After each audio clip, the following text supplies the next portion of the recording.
আজকে দেখানোর চেষ্টা করব আপনারা খুবই সহজভাবে কিভাবে বাসাতেই নিজেরা ক্যান স্কার্ট বানাতে পারেন। এখানে আমি খুবই অল্প কাপড়ে আমার মেয়ের জন্য একটা স্কার্ট বানিয়েছি এবং খুবই সহজভাবে, সেজন্যই এই ভিডিওটা শেয়ার করলাম। আপনারা আপনাদের মেজারমেন্ট অনুযায়ী কাপড়টা বাড়িয়ে কমিয়ে কিন্তু স্কার্ট বানিয়ে নিতে পারবেন। আসসালামু আলাইকুম, আশা করি সবাই অনেক অনেক ভালো আছেন। আমি আলহামদুলিল্লাহ অনেক ভালো আছি। তো আজকে বানাচ্ছি একটা ক্যান স্কার্ট এবং খুবই সহজ উপায়ে। তো এইখানে আমি দুই ধরনের কাপড় ব্যবহার করেছি, একটা হচ্ছে সুতি কাপড় আর একটা হচ্ছে ক্যান কাপড়। সুতি কাপড়টা ব্যবহার করার কারণ হচ্ছে যেহেতু ছোট বেবি, তাদের যাতে ইচিং না হয়, কোনো রকমের চুলকানি না হয়, সেজন্যই নিচে আমি এই সুতি কাপড়টা ব্যবহার করেছি। আর উপরের পোর্শনে থাকবে এই ক্যানটা। তো এইখানে সুতি কাপড়টা আমি টোটাল নিয়েছিলাম 40 ইঞ্চি পরিমাণ। যেহেতু আমি এই স্কার্টের লং রাখবো 18 ইঞ্চি, আর উপরে আমার ভাঁজ লাইনের জন্য, মানে উপরে যে আমি ইলাস্টিক লাগাবো এবং নিচের দিকে একটা ছোট করে ভাঁজ থাকবে, সেটার জন্য 2 ইঞ্চি পরিমাণ কাপড় বেশি নিয়েছি। আর উপরে যে ক্যানটা দিয়ে আমি কুচিটা দেব, সেই ক্যানটা আমি নিয়েছি 12 ইঞ্চি পরিমাণ। যেহেতু ক্যানটা এখানে বহর 3.5 হাত, সেজন্য আমার টোটাল ক্যান লেগেছে এখানে 24 ইঞ্চি পরিমাণ। শুরুতে আমি সুতি কাপড়টা নিচের দিকে চিকন করে যে ভাঁজটা সেটা দিয়ে নিলাম। তারপরে এখানে ক্যানটা অ্যাটাচ করার পালা। এখানে কুচি দিয়ে ক্যানটাকে অ্যাটাচ করে নিব।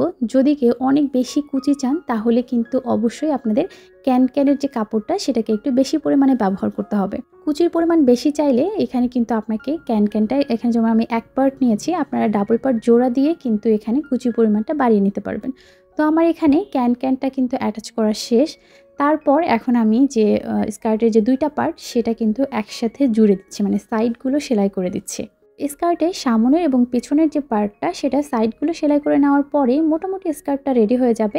এখন শুধু ইলাস্টিক লাগানোর যে ভাঁজটা সেটা সেলাই দিলে হয়ে যাবে। এখন আমি সেটা দিয়ে নিচ্ছি। আর এখানে কিন্তু আমি চিকন ইলাস্টিকগুলো ব্যবহার করছি, কারণ আমার কাছে মোটা ইলাস্টিক ছিল না।